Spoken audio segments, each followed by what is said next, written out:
Şunu alabilirsin.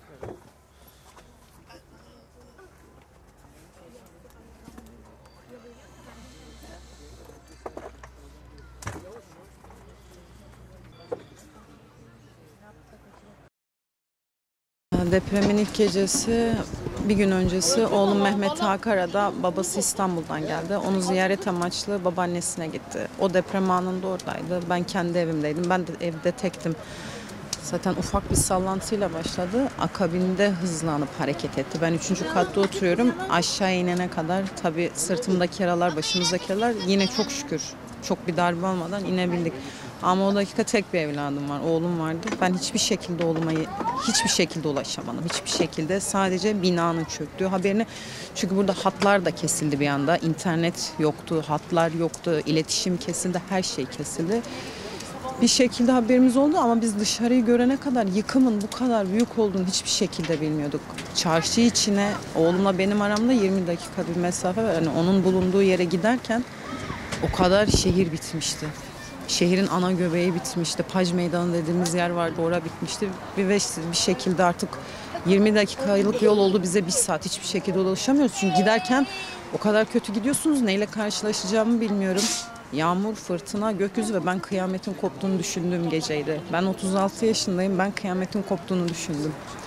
Çocuklar bağırıyor, sokaktalar, enkazların altından imdat sesleri, çığlıklar ve kimseye müdahale edemiyorsun. Ben oğluma odaklanmışım ama ne yaşadığımızı hala bilmiyoruz. 2 ay olmuş, hala gün geliyor. Ben kendime diyorum ki ben ne yaşadım?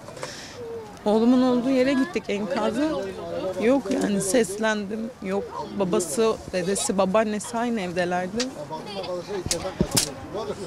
Ses veriyorum, gelmiyor ve ben ilk hani düşündüm, uykusu ağırdı, hala uyuyor mu acaba dedim. Belki uyuyordur dedim, hani o şekilde bağırdım, uyuyor musun diye bağırdım, yok yani hiçbir ses yok. Hani etrafımdakilere bağırıyorum, çaresizsin. Ellerimizle kazdık, parçaladık. Her tarafımız yaraydı. O malozları biz ellerimizle atmaya çalıştık. Amcaları, dayıları, halaları, teyzeleri olsun. Yani herkesten bir imdat bekliyorsunuz ama yoktu. Sadece orada olan gönüllüler vardı ilk gün. Gönüllülerin haricinde hiçbir şey yoktu. Zaten o gün bir türlü ağarmadı. Hiçbir şekilde aydınlanmadı, olmadı. Hiçbir şekilde aydınlanmadı. Çok değişik bir gündü.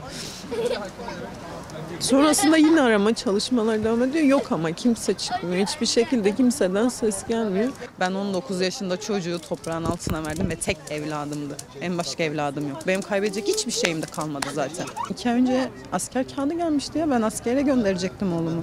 O kadar çok isterken ben toprağın altına koydum. Ölüm Allah'tandır. O sahibiydi. Ben de emanetti. Bir gün isyan etmedim. Asla etmem. Ben onun yanına gideceğim. Ben orada buluşacağım zaten. Tek evladım vardı. Hani dünyam ona bağlıydı. Başka kaybedeceğim bir şey var mı? Yok. Keşke diyorum olsaydı ki tanımanızı çok isterdim. O benden daha merhametliydi. O yine her şeyini çıkartıp veren bir Taha çok farklı bir çocuktu. Ben burada Umut Kervan'la iftar yemeği verdiriyorum. Oğlum adına kurban kesiyorum. Buradakilere yardım ediyorum. Pazar günü benim oğlumun 52. gecesi. Bugün yine Umut Kervan'ıyla konuşuyoruz. Ne yapabiliriz, nasıl yapabiliriz. Ve ben burayı bırakın.